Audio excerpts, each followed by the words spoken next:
ជានាវាក្បត់ខែដូចជាស្នេហ៍ក្បត់បេះដូងដូចជាជ័យក្បត់ត្រយងជ័យញ៉ាំវ៉ាក្បត់ជ័យអំបូងដូចទឹកម៉ាស៊ីនក្បត់ទឹកអណ្ដូងកំណាព្យល្អដូចផែនដីក្បត់នៅសូរិយាលួចមកជួបជាមួយចន្ទ្រាព្រះច័ន្ទប្រឹងបញ្ចេញរស្មីប៉ុន្តែព្រះអាទិត្យក្តៅក្នុងចិន្តាប្រៀបដូចយន្តហោះក្បត់វេហាបើយន្តហោះក្បត់វេហាវាទៅហោះឯណាហោះក្នុងទឹកឬយន្តហោះតាយហោះក្នុងទឹកមីឆាមីស្រស់ក្បត់មីឆុងមីតសៃតូចក្បត់មីតសៃធំមីកញ្ចប់ក្បត់មីដុំមីគេកាច់ស្រស់ក្នុងទឹកស៊ុបដាក់គ្រឿងដាក់សាច់ហើយអង្គុយផ្លុំដោយអានេះវត្តមីទាំងអស់ហ่าអូនក្បត់នឹងបងប្រៀបដូចជាខ្យងក្បត់នឹងខ្ចៅទេចិត្តថាតែមកមិនដែលលឺខ្យងឲ្យខ្ចៅស្រឡាញ់គ្នា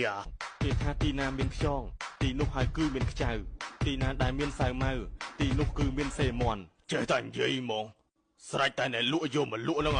គេថាទីណាមានស្នេហ៍ទីនោះមានភាពឈឺផ្សាទីណាដែលមានតាទីនោះគឺមានយាយគេថាទីណាមានកធាយទីនោះហើយគឺមានដើកពីណាអ្នកថាលោកមួយម៉ាត់មកភ្លាវហ្មង